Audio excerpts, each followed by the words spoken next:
Hello guys, मैं हूं नितेश और आप देख रहे हैं द हिंदुस्तान ट्रेवलर। मैं इस वीडियो में आपको बताने जा रहा हूं कि कांवड़ यात्रा कब से शुरू हुई थी और पूरे कांवड़ यात्रा में क्या क्या नियम और सावधानियां बरतनी चाहिए, जो कि हर एक कांवड़ी को बरतनी चाहिए। तो वीडियो में शुरू से अंत तक बने रहें। वीडियो अच्छी लगी तो लाइक कर दें, दोस्तों में शेयर कर दें और चैनल पर नए हैं तो सब्सक्राइब कर दें। यह वीडियो बहुत ही यूजफुल होने वाली है आप लोगों के लिए।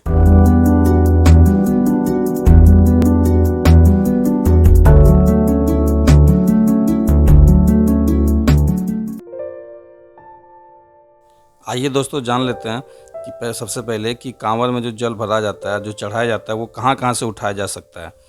तो आप अगल बगल जो भी पवित्र नदी है वहाँ से जल लेकर के आप से नियरेस्ट जो भी शिव मंदिर वहाँ चढ़ा सकते हैं, या तो हरिद्वार, ऋषिकेश और गंगोत्री से जल उठा सकते हैं और उसके नियरेस्ट शिव मंदिर में चढ़ा सकते हैं, या तो बैद्यनाथ धाम जैसे चढ़ाना है जल और बासुकीनाथ तो आप सुल्तानगंज से जल उठा सकते हैं, या नियरेस्ट कोई भी पवित्र नदी से जल उठा सकते हैं।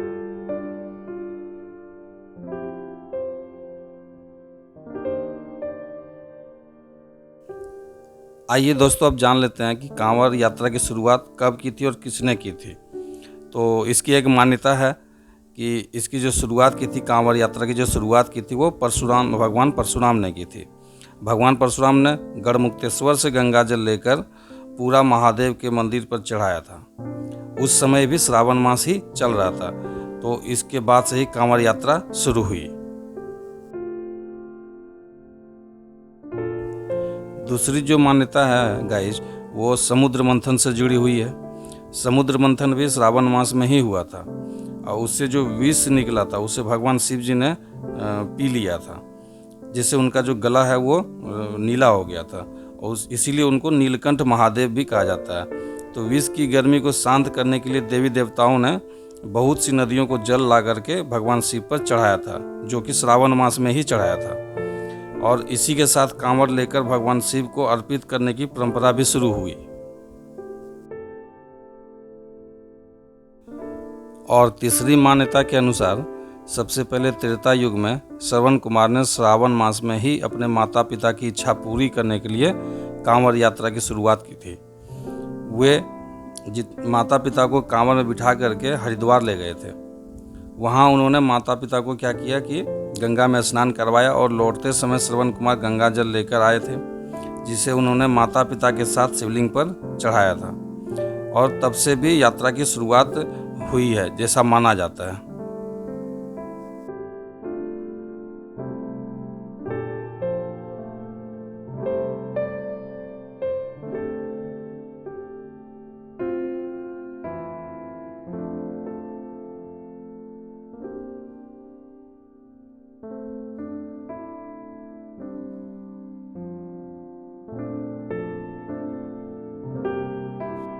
चलिए, ये तो हुआ कि शुरुआत कहाँ से हुई थी कांवड़ यात्रा। अब अगर आप कांवड़ यात्रा कर रहे हैं तो किन किन नियमों और सावधानियों को बरतना चाहिए, किन किन नियमों पर ध्यान रखना चाहिए, वो मैं बता रहा हूँ। तो सबसे पहला नियम है कि जितने भी भक्त कांवड़ लेके जा रहे हैं उन्हें सात्विक भोजन करना चाहिए। जैसे साधारण भोजन, सादा भोजन करना चाहिए। आप जैसे शाम में कुछ चावल, अरवा चावल वगैरह भी खा सकते हैं और बहुत से फलाहारी पर भी जाते हैं। मांसाहार, शराब, पान, पुड़िया, सिगरेट नहीं करना चाहिए यात्रा के दौरान, या यात्रा के पहले, ठीक पहले भी नहीं करना चाहिए। ये चीज़ ध्यान रखनी चाहिए।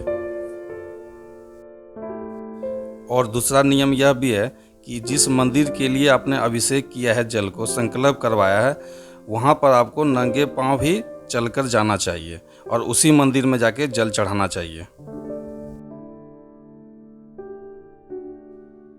और तीसरा नियम यह है गाइज कि आप जो भी कांवड़ छूते हैं वो स्नान करके ही छूना चाहिए, या तो पवित्र गंगा जल अपने ऊपर छिड़क कर ही रास्ते में फिर से कांवड़ को छूइए। और चौथा और सबसे ज़रूरी नियम यह रखना पड़ता है दोस्तों कि जब आप कांवड़ यात्रा कर रहे हैं, कांवड़ लेके जा रहे हैं, तो रास्ते में कांवड़ को आप ज़मीन पे नहीं रख सकते हैं, तो वह सफल नहीं हो पाता, वह यात्रा, वो अछूत हो जाता है वो कांवड़।